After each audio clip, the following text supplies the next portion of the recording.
Et si l'intelligence n'était pas toujours une bénédiction? Et si penser trop vite, trop profondément, trop loin, devenait parfois un fardeau silencieux? Les personnes à haut QI sont souvent admirées. On les imagine confiantes, brillantes, toujours en avance.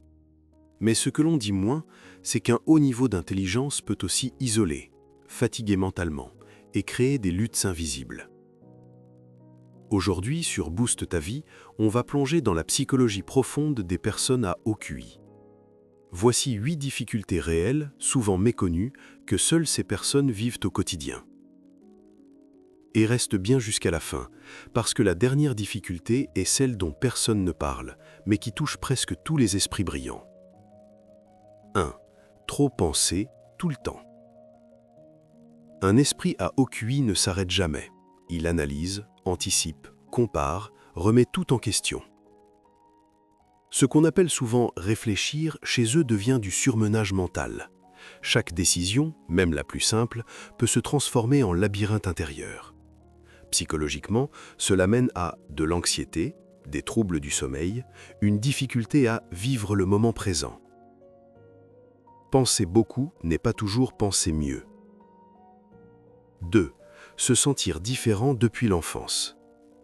Très tôt, les personnes à haut QI sentent qu'elles ne fonctionnent pas comme les autres. Elles posent trop de questions, elles comprennent trop vite, elles s'ennuient là où les autres s'amusent. Ce décalage crée souvent un sentiment d'isolement, une difficulté à se sentir à sa place, une identité construite autour du « je suis différent ».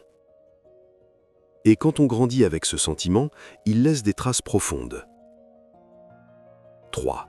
Une hypersensibilité émotionnelle.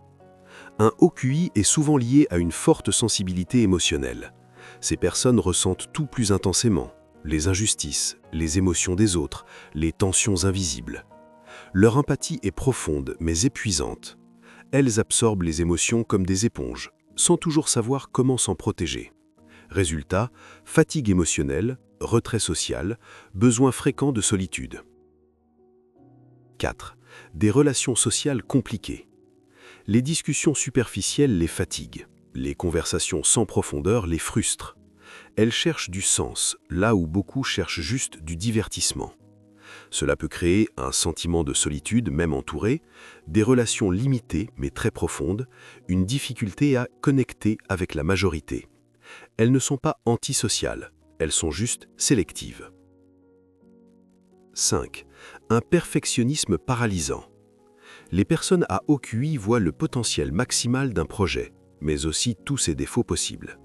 Elles veulent faire parfait, et parfois, à force de vouloir faire trop bien, elles ne font rien.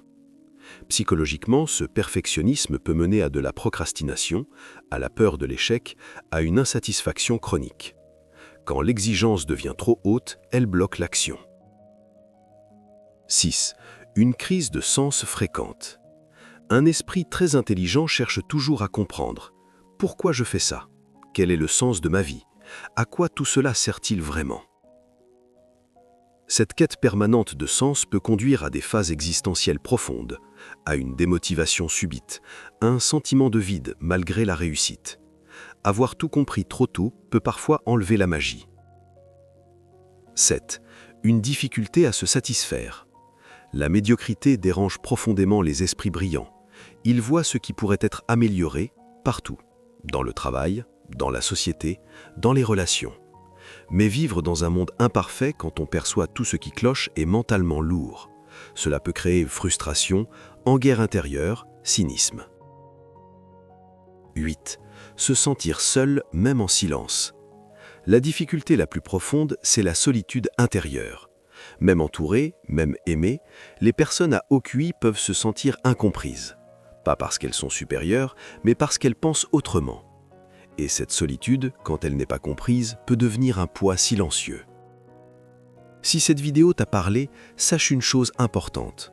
Ton intelligence n'est pas un problème, c'est un outil puissant, à condition d'apprendre à le gérer. Le vrai défi n'est pas d'être intelligent, c'est d'être en paix avec son esprit.